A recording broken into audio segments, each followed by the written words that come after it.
अमन मस्त मलंग की अगली किस्त सनसनीखेज मोड़ पर आ चुकी है। मोहब्बत, नफरत, धोखा और इंतकाम सब कुछ एक साथ जुड़ गया है।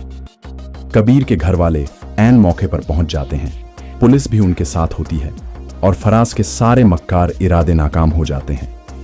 कबीर को अस्पताल ले जाया जाता है, जबकि फराज और उसके साथी पुलिस की गिरफ्त में चले जाते हैं। उधर रिया का भाई सिकंदर रिया को अपने साथ घर ले जाता है, मगर घर पहुंचते ही एक तूफान आ जाता है। रिया के दिल में गुस्सा, दर्द और बेबसी सब कुछ एक साथ उमड़ आता है। वो सिकंदर को गुस्से से घूरते हुए कहती है, जब फराज कबीर को घसीट कर ले जा रहा था तब तुम कहाँ थे? तुम कबीर की जगह खुद क्यों नहीं आए? तुम्हें मेरी इज्जत का जरा भी ख्याल नहीं आया।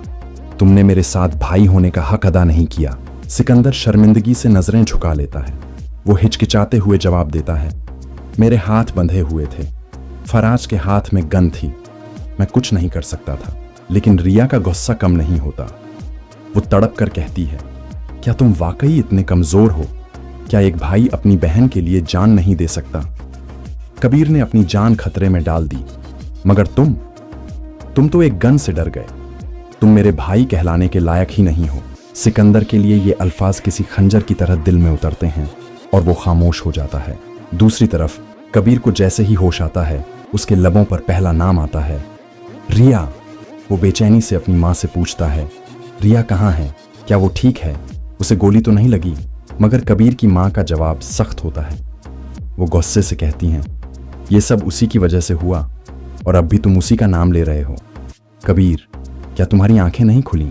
वो लड़की तुम्हारे लिए मनहूस है, तुम्हारी जान पर बनी हुई थी, मगर तुम्हें सिर्फ वही याद आ रही है। कबीर बेचैनी से उठने की कोशिश करता है, मगर जख्मों की शिद्दत से कराह उठता है। इसी लम्हे रिया अस्पताल पहुंचती है, मगर कबीर की माँ उसे देखकर आग बबूला हो जाती है। वो तेज आवाज में कहती हैं, तुम यहाँ क्यों आई हो? मेरे बेटे की जान की दुश्मन बनकर अब भी उसके सामने खड़ी हो। मैं तुम्हें कबीर से मिलने नहीं दूंगी। रिया की आंखों में आंसू आ जाते हैं। वो इल्तिजा करती है, मुझे बस एक बार मिलने दें, बस एक बार। लेकिन कबीर की मां सर झटक कर दरवाजा बंद कर देती है।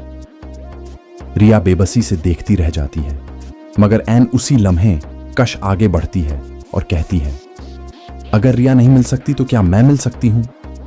कबीर की मां कश को इजाजत दे देती है और जैसे ही कश अंदर जाती है, कबीर गुस्से से बोल उठता है, रिया कितनी बेवफा निकली। मैंने उसके लिए अपनी जान दांव पर लगा दी, मगर वो एक बार भी मुझसे मिलने नहीं आई। कश कबीर को समझाने की कोशिश करती है, मगर कबीर के दिल में दर्द और गुस्सा भरा होता है। लेकिन कहानी में एक और खतरनाक मोड़ आने वाला है। सिकंदर का करीबी दोस्त वाजिद कबीर के खिलाफ एक घिनौनी साजिश तैयार कर चुका है। वो तन्हाई का फायदा उठाकर कबीर को जान से मारने का इरादा रखता है।